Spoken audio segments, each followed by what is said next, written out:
Hello everyone and welcome to the Elder Scrolls Online with me, your host Crypto, a Crypto Gamer, and today guys we are going to be taking a look at the brand new Witches Festival and the brand new hollowjack boss that has come out this year. If you enjoyed the new intro and my video, please like, share and subscribe, it always really helps with the channel, and let's get on with it. So the first thing that we're going to do guys is we're going to travel to Stone Falls, to the Ashen Road Way Shrine, which is just above where the Witches Festival event will begin. This area is only accessible, or this building should I say, is only accessible when you actually are in the event itself. And you will also want to go to quest starters here, where you can then access the Witch Mother's Whistle, which will help you summon the witch, and it will also allow you to change your form once you complete the quest line. So this is the Witch Mother here, and what she'll do is she will send you on a quest to gather guts from a particular boss in any delve, and also some pumpkins as well guys. Just a quick note, and to let you know, if you're struggling to find pumpkins, you can easily find some by entering Cyrodiil, as they are at one of the Alliance bases there, especially if you're Ebonheart packed, so that is a really good way for you to very quickly find some free pumpkins, which will make this quest line a lot easier. Or you can always go to a grocer. So this quest line guys is basically an entry point to actually get into the Witches Mother Festival event in general, and what this will then allow you to do from there on is basically gather plunder skulls. So it's really, really important guys that you actually do this quest line, otherwise you're not going to have access to plunder skulls, which we will explain more about later on within this video. So the first thing that I'm going to do is I'm going to find any delve, and I picked Soft Loam Cavern here in Stone Falls, and we are going to defeat the boss. Remember guys, when you're in delves, especially if you're new players, you will also find sky shards, so don't forget to pick them up. It's very, very important that you collect your sky shards for your skill points. Now what we will do guys is we will carry on going through the delve, and then we will find the boss and we will take him down, and I will show you what you get. So, taking down any delve boss, you will get yourself a very, very nice yellow plunder skull, and you can only get one of these a day from each activity type, which we'll be going through later on. And you will also get 2 event tickets for your first takedown of any sort of boss, and this will basically help you get more things from the Impresario. Once we have done this, what we will do now is we will go down to the Witch's Coven, and now we will be able to have access to the Witch's Coven itself, and we will speak to the witch inside. So this is the inside of the Witch's Coven for those of you that are new to the game, and we're just going to speak to the Witch Mother here, and once we've given her the ingredients, what she will do then is she will concoct a nice little potion, and we should be able to use the Witch Mother's Whistle after this to actually summon a cauldron, which will then allow us to change our appearance into a skeleton, which is a really, really cool thing. Now, one thing to note guys is when you are in this form, when you do turn into a skeleton, it's unique to your race. So if you're an Argonian, you'll have an Argonian skeleton. If you're a Khajiit, you'll have a Khajiit skeleton. An Orc, you'll have an Orc skeleton, but you'll only really notice the teeth. And you also will not be able to preview any items in the game. Not furnishings, polymorphs, skins or costumes. You won't be able to do that for 2 hours, as that's how long it will take for the timer to expire and for you to return back to your normal form. As you can see in the left hand corner there, it will even show you how this all works. And yeah, you're going to access it, and now you're a skeleton. It's a pity you couldn't get followers to do it though, that would have been quite interesting. Now that we've acquired the Witch Mother's Whistle, all you will do is you will go to your collections, your tools, and then you can actually hotkey the Witch Mother's Whistle, which means when you use it, like we shall now, you will actually be able to transform. So we've summoned the cauldron, we click on it, and I go from my polymorph into this skeletal form. I think it's pretty neat, and I quite enjoy it. The only thing I don't like is not being able to preview anything, of course. Last year, during the Witches Festival, which I was not present for unfortunately because I was working, They actually brought out a new small trial or mini boss in effect with about roughly 6 million health that was basically a crow boss, and that will be what I'm doing on my next particular video. But this one we are going to be taking a look at the hollowjack boss, which is a brand new one for this year. And these dailies will also give you a special gold plunder skull once you've completed them. And at the end we'll be doing a massive unboxing as well, and we'll see what interesting things that we get. There are many new collectibles as well, including a new pet, and if you collect this pet, which is a horned owl, by collecting owl feathers, you will also have access to being able to get a grizzly mummy costume through the crown store, which is pretty cool. So according to what this Priest of Archaea actually says, basically hollowjack is actually a type of Daedric prince, and he lives in the pocket realm of detritus, which is his own, and his job is basically he is the Daedric prince of fear and reaping of souls as well. So he's kind of an interesting way of tying in Halloween in a lore friendly way into the Elder Scrolls world that isn't too unbelievable, but also highly interesting. And it also reminds me a little bit of the polymorphs that they gave us 5 or 6 years ago, such as the Pumpkin Spectre and the Thicket Scarecrow Spectre, along with a couple of new polymorphs that they've brought out over the years. So I think it's quite interesting to see how it all came. If you're enjoying the video, guys, remember, please like, share and subscribe. It really helps me in the algorithm. And I'd also like to know what your thoughts are on the event as well, guys. I'd like to know whether you've been enjoying it, what your favourite parts are, whether you've been doing things like me, like farming the Infinite Archive, all these little things, because I think it'd be really interesting to see everyone's opinions on the event. I've been enjoying it an awful lot so far. So now we're officially starting the quest. So what we're going to do, guys, is we are going to travel to Gratwood, to the Gildelvar Way Shrine, and we are going to make our way towards the quest marker. And this is where we will get our first set of instructions on what to do next.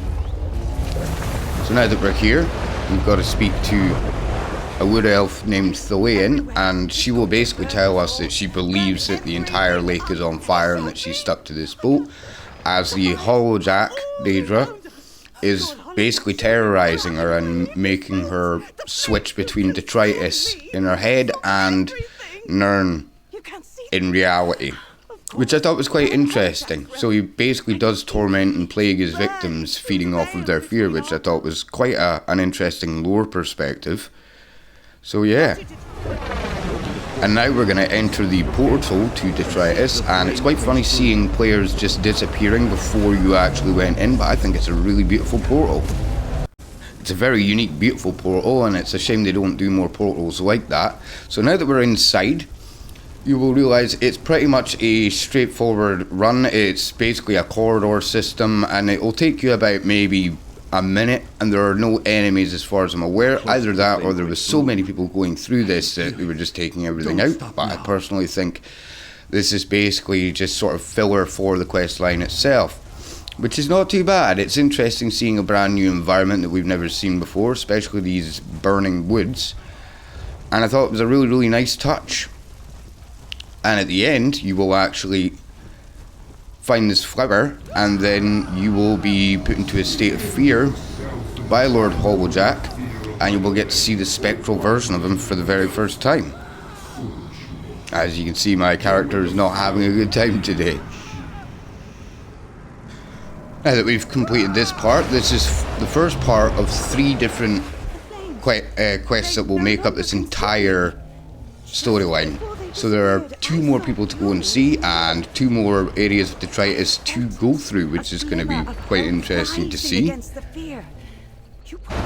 Now we will travel to the second quest, which is in Deshan, just outside the public dungeon. There is a way shrine very nearby, so it will be very close by for you to get to the quest marker. And we will be going into the next layer of detritus. And off we go back through the portal, and in this particular one you are actually in like a crypt with some very nasty spirits and ghosts tormenting and teasing this man. And it was quite interesting seeing the different environments that we got to explore, especially this one. I quite like this one an awful lot. It reminds me of the Dunmer crypts that you get in Stone Falls. And as you can see, relatively speaking, it's just a straightforward line with a few bends in it in order to get to the end of it. Where again, we will then check out this sheet here. And you can pause the video and read it if you'd like. And then we will see the hollowjack Lord again. And we will all watch on in horror as he terrorizes our player character. Like the purple eyes on him as well. It's rather interesting. So now we've completed the second quest within this quest line, and we will return back and hand it in. And then from there we will let ourselves move forward, and we will do the third and final part to this quest line before we have to face Lord Hollowjack himself. So now we will travel to Stormhaven, specifically to the Windkeep Way Shrine, and then from here we will quickly sprint across and find the quest owner, Gatzug. Very interesting name. Orcs have always got very, very interesting and strange names. What do you guys think? Let me know in the comments. And so now what we'll do is we will go into the portal once more, into the breach. And now we're through into the third realm of detritus, and this one is a little bit sort of more maze-like. You know, I did actually take a couple of views of the map to actually you must cleanse his completely make sure that I was going in the right place and not just walking into a dead end. This one was a little bit interesting compared to the others, as it seemed to be more outdoor-like, and the buildings are a bit different. So as we make our way all the way through, this one's quite interesting because you get to see the pumpkin spectres, which you can actually get a polymorph of. I should have really put the polymorph on, but unfortunately I had the skeleton activated, so I actually couldn't. So now we will turn around and find this battle axe here, a bloody battle axe, and we will cleanse it, and Lord Hollowjack will come back to torment us once again. And this concludes basically the final part of this portion of the quest. If you enjoyed doing the quest line, guys, I'd like to hear what your opinions were, if you've already done it, and if you haven't already done it, I'd really like to know whether this video helped you out in any way, made things a bit easier and a bit more informative, guys. So now we will hand in this quest line, and then we will travel back to the Witch's Coven in a moment. So I see. So let's hand this quest in now, guys, and see what the next step is. Which will be rather interesting to see. So now a brand new portal opens up, taking us straight to the hollowjack boss himself, and as you can see, the portal has its own unique effects with these nice purple skills flying in and out of it, which I thought was quite a good touch. And now we will enter through, and we will now take on the boss. So there's a big circle in the center that you must get through, and once you've gotten in, you will basically start up the process of the hollowjack Lord himself coming out. Now the hollowjack Lord has a few unique mechanics, and he is really good at crowd control and putting you in a state of fear, which will interrupt your ability to attack him an awful lot throughout this entire boss fight. And he also has a phase where you will have to go into stealth. I really liked this boss personally because he was like doing a miniature trial, and as you can see with the 3 gold bars at either side of his smaller health bar, he is basically a high tier boss, and you could probably fight this boss solo if you really wanted to, but it's going to take you a long time to do, so you would be better off actually grouping up with friends. Not only that, but during the stealth mechanic, if you died or ran out of stealth at that point before he phases out of it and you died, it would basically reset the boss entirely, as you will see. So now we're in this position where we have to stay in stealth, so please make sure you pay very close attention to your stamina bar, as on multiple occasions, in fact every time I've ran this particular miniature trial, I have always ended up running out of stamina and I've gotten myself killed, but luckily enough other players haven't, so we never had to reset the boss. These little birds will come along, and so long as you're in the green zone and you press the button and keep yourself in stealth, he shouldn't see you. However, if you enter that big red ring there, he will immediately see you and you will be knackered. You want to take down all of these birds and that will pull him out of the phase, and then he will go back to his normal battle phase, which is pretty cool. For me personally, I particularly enjoy doing the boss battle because of the uniqueness of it, and also because it is a limited time event, which I think is a little bit of a shame, but of course it is meant to be lore friendly, so I understand why they wouldn't be able to carry on. But what I would like to see next year during the Halloween event again is I would really like them to actually bring out a polymorph of this particular one, of this particular boss, because I think it would look really, really cool.